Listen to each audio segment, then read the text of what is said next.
Welcome to Science Online. बिस्मिल्लाहिर्रहमानिर्रहीम।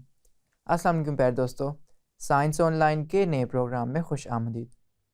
दोस्तों, आज के प्रोग्राम में हम एक ऐसे अंसर के बारे में बात करने जा रहे हैं जिसके बगैर ना मोबाइल फ़ोन, ना कंप्यूटर्स, ना इंटरनेट और ना जदीद दुनिया का तसव्वुर मुमकिन है। जी, ये वो अंसर है जिस पर सारी जदीद दुनिया की बुनियाद है। आज के प्रोग्राम में हम अंसर सिलिकॉन के बारे में बात करेंगे। तो चलिए प्रोफेसर रूमी से जानते हैं इस अहम अंसर के बारे में।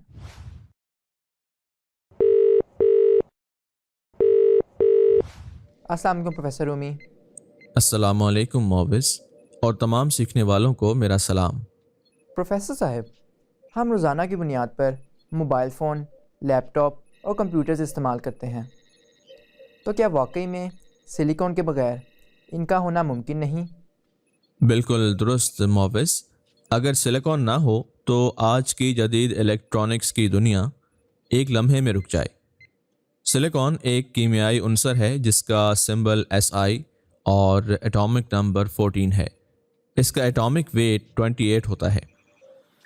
ये ज़मीन की सतह पर दूसरा सबसे ज़्यादा पाया जाने वाला उनसर है और ज़मीन की क्रस्ट का तकरीबन 90% हिस्सा सिलिकॉन के मुरक्कबात पर मुश्तमिल है। प्रोफेसर रूमी, सिलिकॉन की इतनी ख़ास बात क्या है जो इसको इतना अहम बनाती है? सिलिकॉन की सबसे ख़ास बात यह है कि ये ना मुकम्मल धात है और ना मुकम्मल तौर पर गैर धात, इसीलिए इसे मेटलॉइड कहा जाता है। ये खुसूसियत सिलिकॉन को एक मुनफरिद उनसर बनाती है।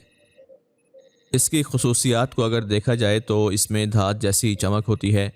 ये एक सेमी कंडक्टर है, आम हालात में कम रिएक्टिव होती है, खालिस हालत में सख्त ठोस होती है, आसानी से टूट जाती है और आम हालात में बिजली को नहीं कंडक्ट करती। प्रोफेसर साहब, ये सेमीकंडक्टर क्या होता है? बहुत अच्छा सवाल है आपका मोविस। सेमीकंडक्टर वो मादा होता है जो ख़ास हालात में बिजली गुजार भी सकता है और रोक भी सकता है। यही खसूसियत सिलिकॉन को कंप्यूटर प्रोसेसर्स, आईसीज़ और माइक्रोचिप्स के लिए बेहतरीन बनाती है।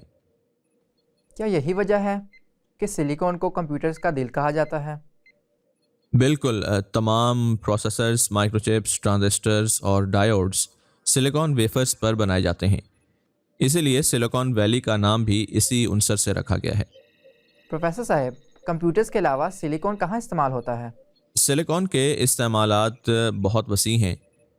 इलेक्ट्रॉनिक्स इंडस्ट्रीज़ में, जैसे कि हमने बात किया, आईसीज़, डायोड्स, सोलर सेल्स वगैरह में ये इस्तेमाल होती है। फिर कंस्ट्रक्शन इंडस्ट्री में शीशे, सेरामिक्स वगैरह में इस्तेमाल है इसका। मेटलर्जी में देखें तो स्टील में सिलिकॉन शामिल की जाती है ताकि इलेक्ट्रिकल ट्रांसफार्मर्स की एफिशिएंसी बेहतर हो।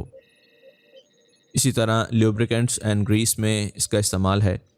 मेडिकल एंड इंडस्ट्रियल यूजेस में सिलिकॉन रबर, सीलेंट्स और वाटरप्रूफ कोटिंग्स मशहूर हैं। प्रोफेसर साहब, क्या सिलिकॉन शमसी तवानाई में भी इस्तेमाल होता है? जी हाँ, सोलर पैनल्स में सिलिकॉन सबसे अहम उनसर है। सिलिकॉन रोशनी को बिजली में बदलने की सलाहियत रखती है, जिसकी वजह से रिन्यूएबल एनर्जी में इसका किरदार दिन ब दिन बढ़ रहा है। प्रोफेसर साहब, सिलिकॉन कहाँ से हासिल की जाती है? सिलिकॉन ज़मीन की क्रस्ट में बेहद हिसाब मकदार में मौजूद है। ये ज़्यादातर मुरक्कबात की सूरत में मिलती है, जैसे सिलिकॉन डाइऑक्साइड जो कि सैंड होती है, फिर क्वार्ट्स और सिलिकेट्स। हम अक्सर सिलिकॉन को इसकी मादनी हालत में ही इस्तेमाल करते हैं, जैसे रेत को कंक्रीट में, और सिलिकेट से शीशा बनता है। खालिस सिलिकॉन हासिल करने के लिए इसके मुरक्कबात को ख़ास सनती तरीक़ों से प्रोसेस किया जाता है। प्रोफेसर साहब, क्या आप हमें ये प्रोसेस बता सकते हैं? जी ज़रूर मोविस। खालिस सिलिकॉन कुदरती तौर पर आज़ाद हालत में नहीं पाई जाती, बल्कि ये ज़्यादातर सिलिकॉन डाइऑक्साइड यानी रेत और क्वार्ट्स की शक्ल में मौजूद होती है। इसलिए खालिस सिलिकॉन हासिल करने के लिए इसके मुरक्कबात को इंडस्ट्रियल केमिकल प्रोसेसेस से गुजारा जाता है। سب سے پہلے اعلیٰ معیار کی ریت یا کوارٹز کو جمع کیا جاتا ہے اور اسے اچھی طرح صاف کیا جاتا ہے تاکہ اس میں موجود مٹی، دھاتیں اور دیگر ملاوٹیں دور ہو جائیں۔ اس کے بعد اس صاف شدہ سلیکان ڈائی آکسائڈ کو بہت زیادہ درجہ حرارت تقریباً 2000 ڈگری سینٹی گریڈ پر کاربن کے ساتھ گرم کیا جاتا ہے۔ اس عمل کے دوران سلیکان ڈائی آکسائڈ میں موجود آکسیجن کاربن کے ساتھ مل کر کاربن مونو آکسائڈ یا کاربن ڈائی آکسائڈ بنا لیتی ہے اور پیچھے میٹالرجیکل گریڈ سلیکان بچ جاتی ہے۔ یہ سلیکان تقریباً 98 یا 99% خالص ہوتی ہے۔ تو پروفیسر صاحب، الیکٹرانکس کے لیے سلیکون کو کیسے تیار کیا جاتا ہے؟ جی مووس کمپیوٹر چپس، مائکرو پروسیسرز اور سولر سیلز کے لیے سلیکان کو 99 پیورٹی تک خالص کیا جاتا ہے۔ اس مقصد کے لیے ایک جدید صنعتی طریقہ استعمال ہوتا ہے جسے سیمنس پروسیس کہا جاتا ہے۔ اس طریقے میں خام سلیکان کو پہلے سلیکان ٹیٹرا کلورائڈ یا ٹرائی کلوروسیلین میں تبدیل کیا جاتا ہے، پھر اسے دوبارہ گرم کر کے انتہائی خالص کرسٹلائن سلیکان حاصل کی جاتی ہے۔ آخر میں اس خالص سلیکان کو ویفر کی شکل میں کاٹا جاتا ہے۔ یہی wafers computer chips, mobile phone اور جدید الیکٹرانک آلات کی بنیاد بنتے ہیں۔ پروفیسر رومی، سلیکون کی دریافت کب ہوئی؟ سلیکان کے معدنیات قدیم زمانے سے انسان استعمال کرتا آ رہا ہے۔ لوگ ریت اور پتھروں سے سڑکیں، گھر اور مجسمے بناتے تھے، لیکن انہیں اس کے کیمیائی اجزاء کا علم نہیں تھا۔ 1824 میں ایک سویڈش کیمسٹ جیکب برزیلیس نے سلیکان کو ایک عنصر کے طور پر دریافت کیا، تاہم اسے کرسٹلائن فارم میں 1854 میں حاصل کیا گیا تھا۔ پروفیسر صاحب، یہ تو بہت حیران کن بات ہے کہ جس ریت پر ہم چلتے ہیں وہ بھی سلیکون سے بنی ہوئی ہے۔ بالکل، ریت، مٹی، پتھر، چٹانیں، شیشہ، یہ سب سلیکان منرلز پر مشتمل ہوتے ہیں۔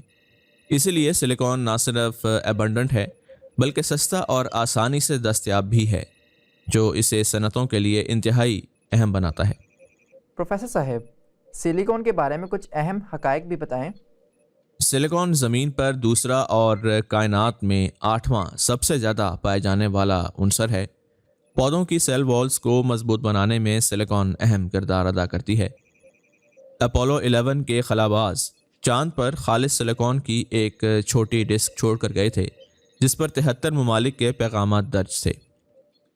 سلیکان کے بغیر جدید AI، انٹرنیٹ اور ڈیجیٹل دنیا ناممکن ہے۔ واقعی پروفیسر صاحب، سلیکون تو خاموشی سے دنیا کو چلا رہی ہے۔ بالکل معوض، سلیکان ہمیں سکھاتی ہے کہ کبھی کبھی سب سے طاقتور چیز وہ ہوتی ہے جو نظر نہیں آتی۔ شکریہ پروفیسر رومی، آپ نے بہت سی اہم معلومات فراہم کیں۔ اللہ حافظ دوستو، علم حاصل کرتے رہیں کیونکہ علم ہی اصل طاقت ہے۔ جی تو دوستو، آج کے پروگرام میں ہم نے سلیکون کے بارے میں بہت کچھ سیکھا۔ آپ سے نئے پروگرام میں نئے ٹاپک کے ساتھ ملیں گے، تب تک کے لیے خدا حافظ۔